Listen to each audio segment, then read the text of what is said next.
हाँ दोस्तों, मैं हूँ अनुराग यादव और आप देख रहे हैं एफएक्शन क्लासेस। आज मैं मैथ की तीसरी वीडियो लेकर आया हूँ दोस्तों, जिसमें हम बोडमास के सवाल हल करेंगे। ठीक है, बोडमास पर आधारित सवालों को हल करेंगे। ठीक है, बोडमास का जो नियम है उस नियम द्वारा हम सवालों को हल करना सीखेंगे इस वीडियो में। ठीक है, तो आइए बिना किसी देर के हम चालू करते हैं बोडमास। ठीक है, पहले देखते हैं बोडमास क्या होता है। ठीक, बोडमास को समझते हैं। बोडमास के बाद हम बोडमास पर आधारित जितने भी सवाल हैं उन सवालों को हल करेंगे। ठीक है, बिल्कुल आसानी के साथ हम स्टार्ट करते हैं। इसके बाद हम लोग फिर कठिन से कठिन सवालों पर, बोडमास पर आधारित जो सवाल हैं उन पे जाएंगे। ठीक है, तो पहले स्टार्ट करते हैं बोडमास। बोडमास क्या होता है? ठीक है, बोडमास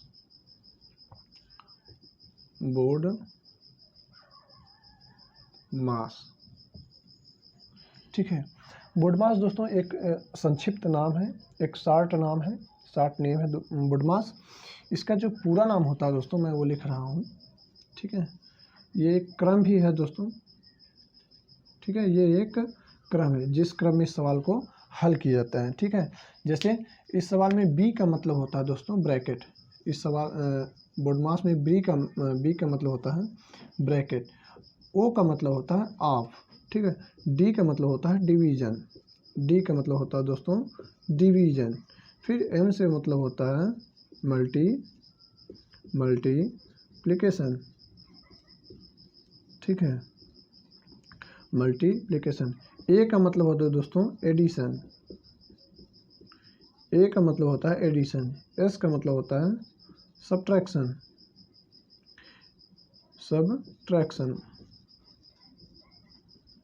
ठीक है, सब्ट्रैक्शन। अगर हम इसको हिंदी में लिखें दोस्तों तो ब्रैकेट को हिंदी में बोला जाता है कोष्ठक, ऑफ को का, डिवीजन को भाग कहा जाता है। ठीक है दोस्तों, बोडमास एक क्रम है। अभी हम आपको समझाते हैं कि कैसे सवाल को हल किया जाएगा। मल्टीप्लिकेशन मतलब गुणा, मल्टीप्लिकेशन का मतलब गुणा। एडिशन का मतलब होता है जोड़, एडिशन का मतलब होता है जोड़। ठीक है, सब्ट्रैक्शन का मतलब होता है घटाना, सब्ट्रैक्शन का मतलब होता है घटाना। ठीक है, बोडमास हम इंग्लिश में बोडमास कहते हैं। अगर इसको हिंदी में इसका शार्ट नाम लें तो हो जाएगा को का भागु जो घ, को का भागु जो घ। ठीक है, ये हिंदी में एक शार्ट नाम है, एक छोटा सा संक्षिप्त नाम है। को का मतलब कोष्ठक, का मतलब का, भा का मतलब भाग, गु का मतलब गुणा, जो का मतलब जोड़, घ का मतलब घटाना। ठीक है, इसी क्रम में हम सवाल को हल भी करते हैं। ठीक है दोस्तों, इसी क्रम में हम सवाल को हल करते हैं। जैसे कि बोडमास पर आधारित जो सवाल होगा उस सवाल में हम सबसे पहले कहाँ पे जाएंगे? जहाँ पे ब्रैकेट होगा। ठीक है, तो ब्रैकेट वाले भाग को पहले हल करते हैं, फिर ऑफ यानी का वाले भाग को हल करेंगे, फिर डिवीजन यानी भाग करेंगे, फिर गुणा करेंगे, फिर जोड़ करेंगे, फिर घटाना। जोड़ घटाना हम आगे पीछे भी कर सकते हैं, इसमें कोई वो दो बात नहीं है। ठीक है, तो चलिए हम बोडमास पर आधारित एक सवाल ले लेते हैं। ठीक है, सवाल लेने के बाद हम सारे डाउट आपके क्लियर कर सकते हैं। ठीक है, तो आइए हम सवाल लेकर देखें कि सवाल कैसे हल होता है।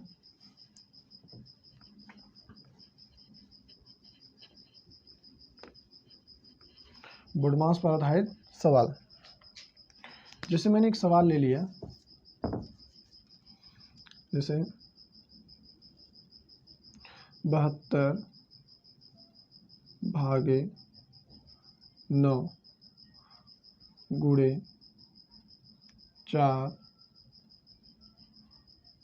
फिर -2 + 6। चलिए, एक बोडमास पर आधारित एक साधारण सा सवाल हमने ले लिया है, एक सिंपल सा सवाल ले लिया है।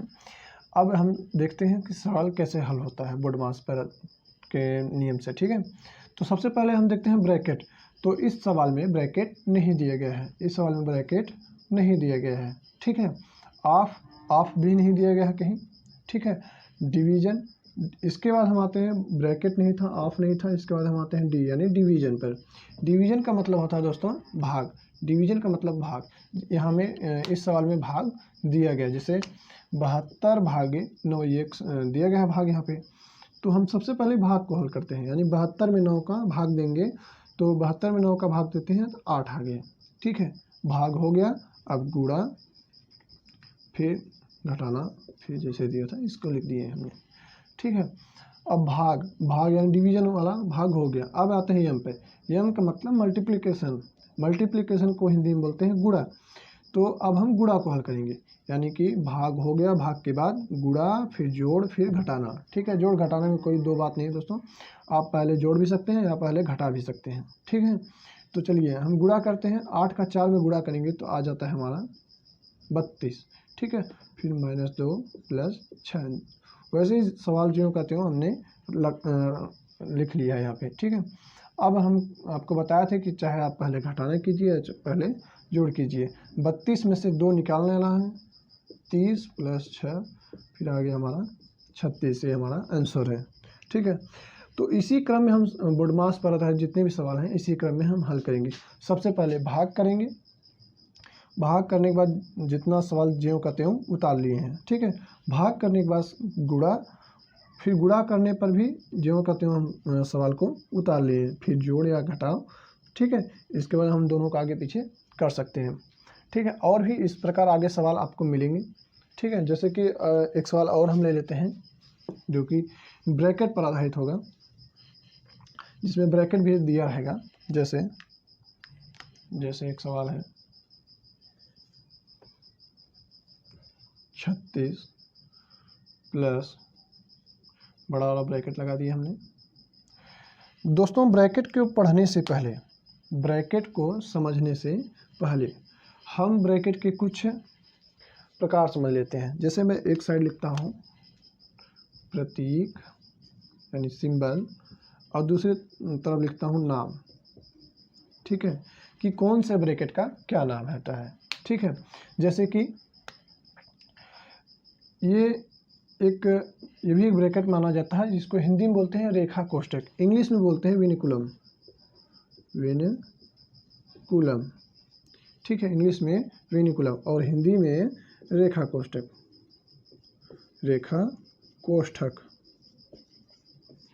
ठीक है, हिंदी में रेखा कोष्ठक, इंग्लिश में विनिकुलम। ठीक है, वो इस प्रकार होता है। इसके बाद आता है ये वाला कोष्ठक, इसको हम बोलते हैं छोटा कोष्ठक, इंग्लिश में बोलते हैं राउंड ब्रैकेट। हिंदी में बोला जाता है इसको छोटा कोष्ठक, हिंदी में बोला जाता है छोटा कोष्ठक। ठीक है, इसके बाद आता है हमारा ये वाला ब्रैकेट। ठीक है, इसको बोला जाता है इंग्लिश में कर्ली ब्रैकेट, इंग्लिश में कर्ली ब्रैकेट। ठीक है, हिंदी में कहा जाता है मंझला कोष्ठक। ठीक है, मंझला कोष्ठक। इसके बाद जो अगला ब्रैकेट है दोस्तों वो इस प्रकार से होता है, इसको हम बोलते हैं स्क्वायर ब्रैकेट।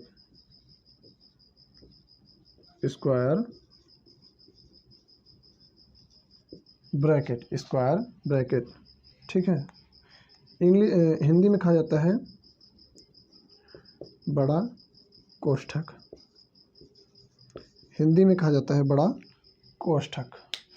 तो ब्रैकेट भी दोस्तों 4 प्रकार के होते हैं। जैसा कि हमने बोर्डमास में पढ़ा था कि हम सबसे पहले ब्रैकेट वाले भाग को हल करेंगे। ठीक है, इसके बाद आप, फिर डिवीजन, फिर मल्टीप्लिकेशन, फिर एडिशन, फिर सब्ट्रैक्शन।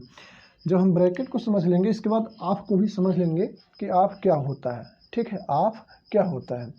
तो सबसे पहले हम देखते हैं ब्रैकेट 4 प्रकार के दिखाए गए हैं दोस्तों।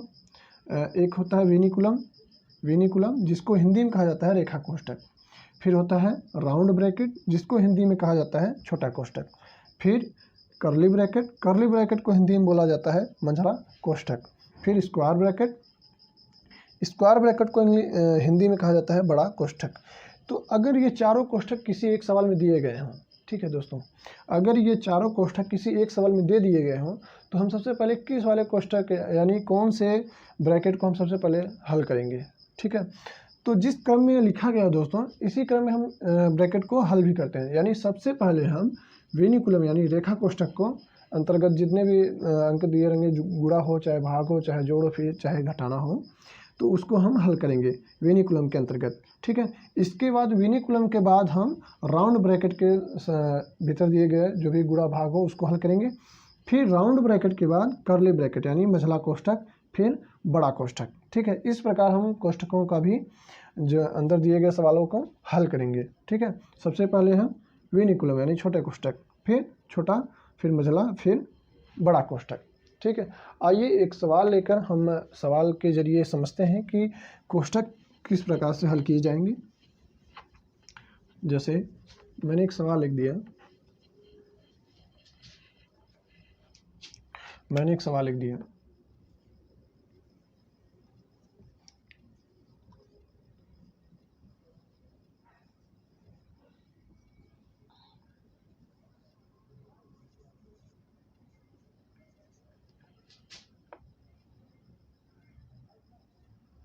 बीस गुणे 2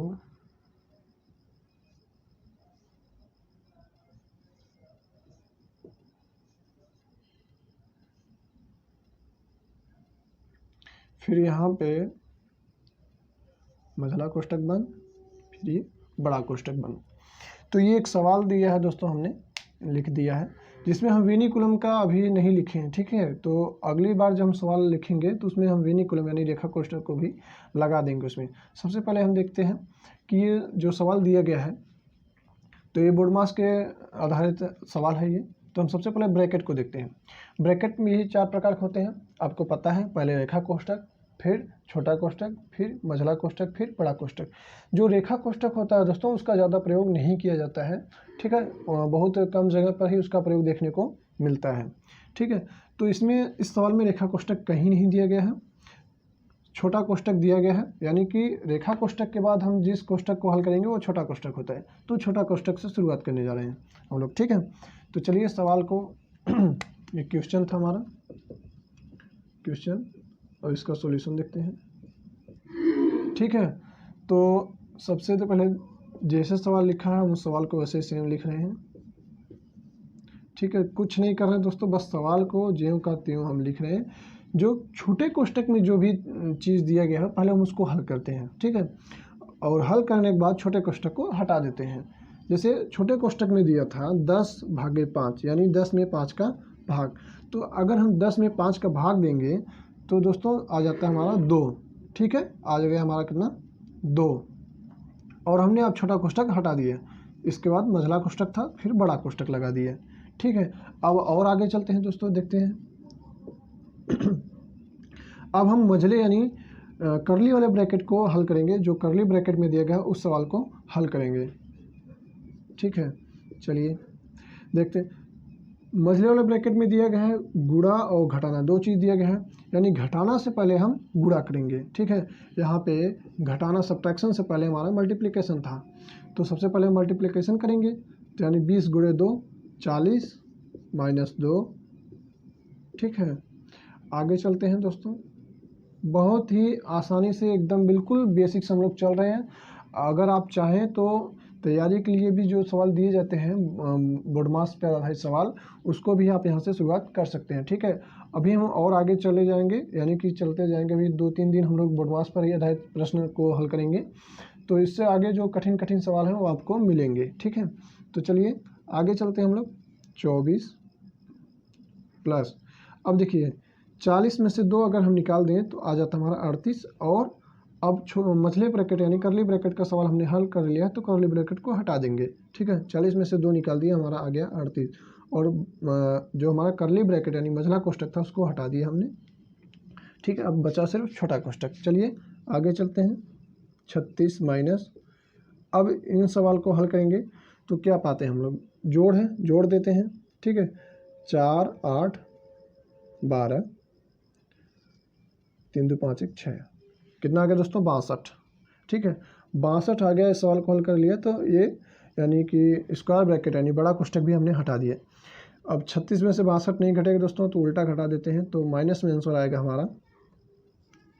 ठीक है, 26 माइनस 26 हमारा आंसर आ जाएगा। ठीक है दोस्तों, यहाँ पे हमारा आंसर माइनस में आया है, देखिए कि 36 में से 62 नहीं घटेगा, तो हम यहाँ उल्टे यानी जो कि बड़े वाले में से छोटे वाले को घटा देते हैं और जो भी उसके सामने चिन्ह है उसको लिख देते हैं। ठीक है, तो 12 में से 6 गया 6, यहाँ बचेगा 5, 5 में से 3 गया 2। तो हमारा जो कि इसमें से घटा है, इसलिए इसके सामने का जो भी चिन्ह रहता है उस चिन्ह को लिख देते हैं। अगर यही प्लस होता या ये छोटा होता तो हम इसके सामने जहाँ कुछ नहीं होता दोस्तों, आप इस चीज़ को याद रखिएगा। जैसे मान लिया हमने लिख दिया 5, ठीक है, तो ये दोस्तों ये +5 भी लिख सकते हैं या इस प्रकार भी हम लिख सकते हैं इस सवाल को, जो कि अंक ये दिया गया है। ठीक है, तो अगर नहीं भी लिखा है तो इसका मतलब ये प्लस में होता है। ठीक है, अगर माइनस में हमको लिखना पड़ता है, अगर ये अंक माइनस है तो हमको उसके सामने माइनस लगाना पड़ता है। ठीक है, अब जैसे कि ये आंसर माइनस में है, तो अब सपोज कीजिए कि जैसे ये देखिए, मैं आपको जो बात समझाने की कोशिश कर रहा हूँ कि यहाँ पे प्लस नहीं लिखा है फिर भी ये अंक प्लस में है। ठीक है, तो अगर हम इसमें से घटाते तो इसके सामने का चिन्ह प्लस था, लिखते या ना लिखते, ठीक है, कोई दिक्कत नहीं था। लेकिन हम इसमें से घटाए हैं, तो इसमें से जब इसको घटाएंगे 26 आया हमारा, तो इसके सामने का जो चिन्ह है हम उसको लिखेंगे। ठीक है, चलिए आज के लिए बस इतना ही। अगले वीडियो में जब मिलेंगे आपसे तो उसमें ढेर सारा सवाल हम बोर्ड मास को लेकर आएंगे। बोर्ड मास पर आधारित जितने भी सवाल रहेंगे हम उसमें हल करेंगे। ठीक है, आज के लिए बस इतना ही।